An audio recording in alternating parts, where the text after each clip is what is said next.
After searching for 6 hours, every lake he drills is frozen solid. And he's running out of possibilities.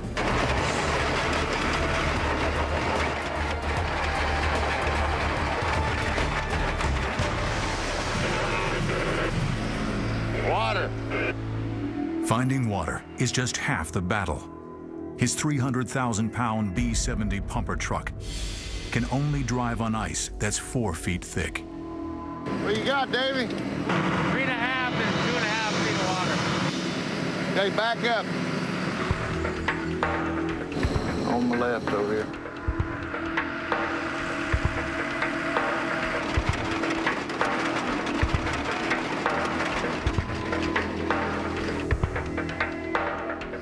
How much ice? 4 feet of ice, 2 feet of water. Okay, let's pack it up. We in business now. That's what we needed to get that B-70 out here. Got 4 foot of ice and 2.5 foot of water. Just right.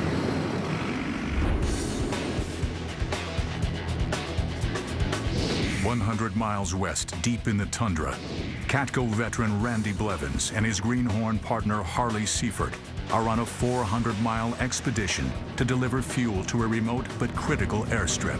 Trying to send one last message to my girlfriend.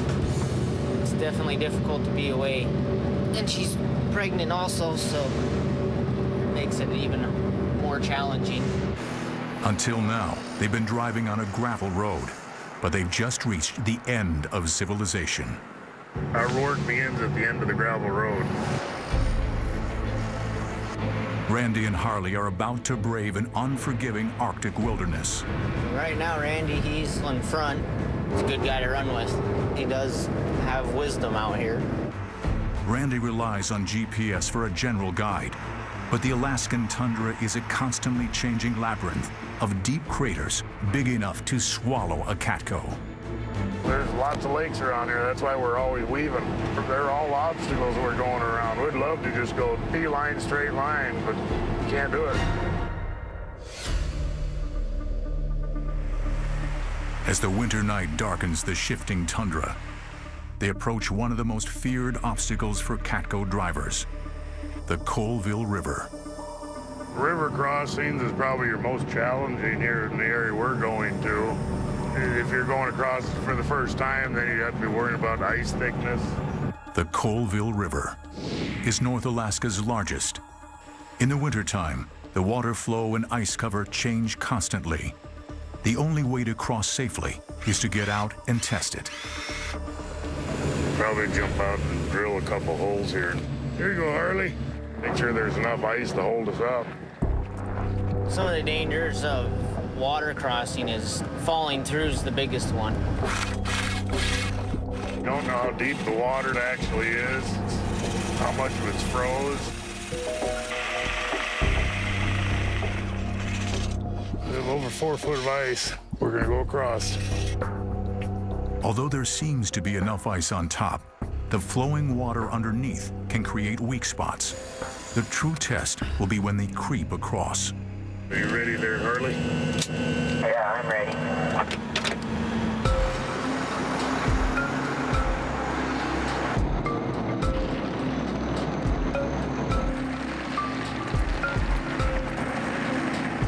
Lots of people go in the ice trying to cross. As Randy inches over the river, Harley begins his approach.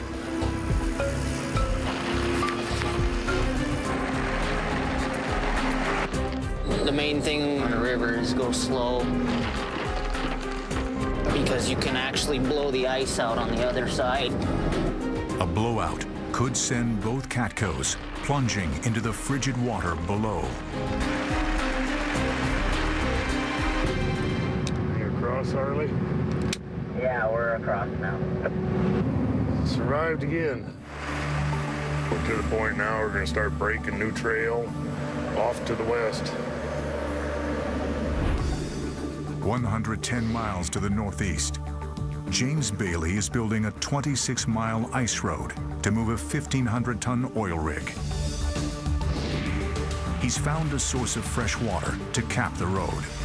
We're ready now. We're fixing to build some ice now. With less than 4 weeks to the deadline, he's still got 12 miles of ice road to build. But the pressure is on, but we can build a lot of road and a lot of ice in a very short time. I think we're going to make the deadline. Got to be willing.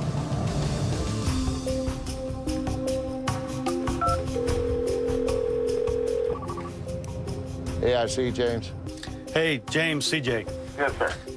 Well, brother, I hate to blow your balloon, but the rig is not starting on the 15th. The rig is to be at Badami on the 15th. Oh, great. As best I can calculate, this rig is going to be 2 weeks early. Oh, boy.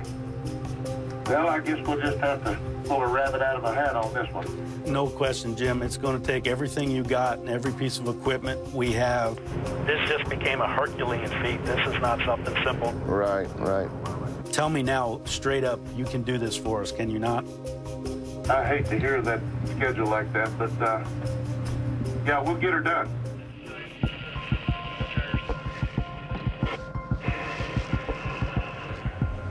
There is nothing easy about this one. I'm sure there's going to be more setbacks as we go along. I still think we're going to make the deadline. I'm a little bit nervous about it, but I believe we're still going to make it. Coming up, with miles of ice road left to build, an Arctic storm approaches Can't see. and puts the entire project in jeopardy. Get everybody off ice immediately.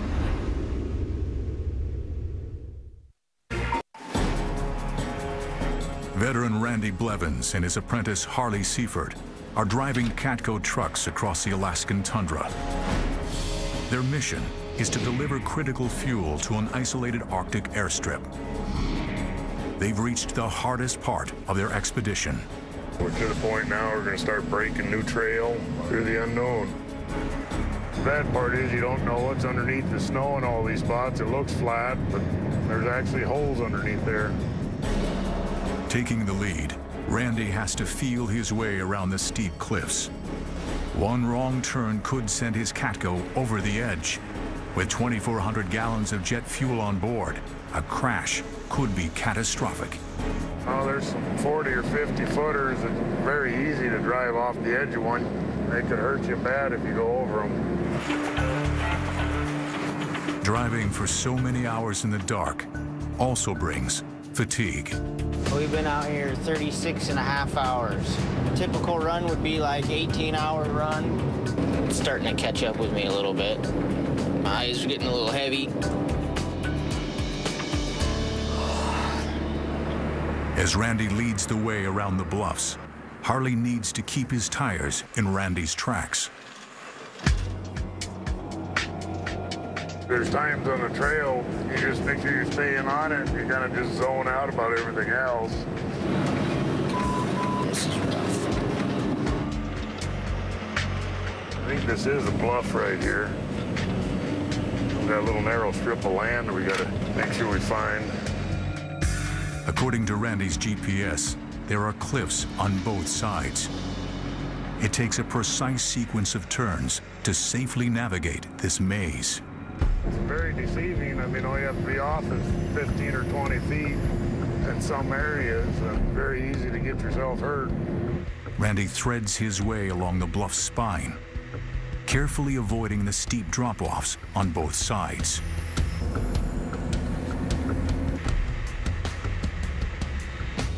Harley needs to follow his boss's tracks perfectly. You might want to move over there to your left just to shake more. I cut that a little close. Okay. That was actually a spot I wanted to go through in the daylight.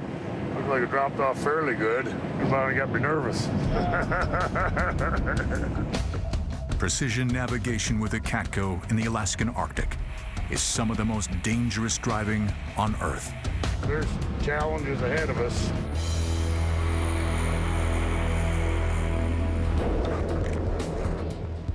Closer to Dead Horse on the north coast, a storm bears down.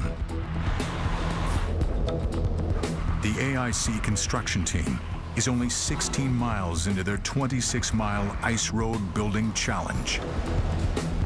Visibility is dropping by the minute. Be real careful, Joe. And snow is piling 6 feet high over the road. These are brutal conditions out here. Foreman James Bailey and his crew have just 2 weeks to complete the project. They're fighting to stay ahead of the snow despite the storm's fury. Are you telling me that you can't see? No, I can't see out my windows, so this could be a problem. Okay, we'll just hang in there then.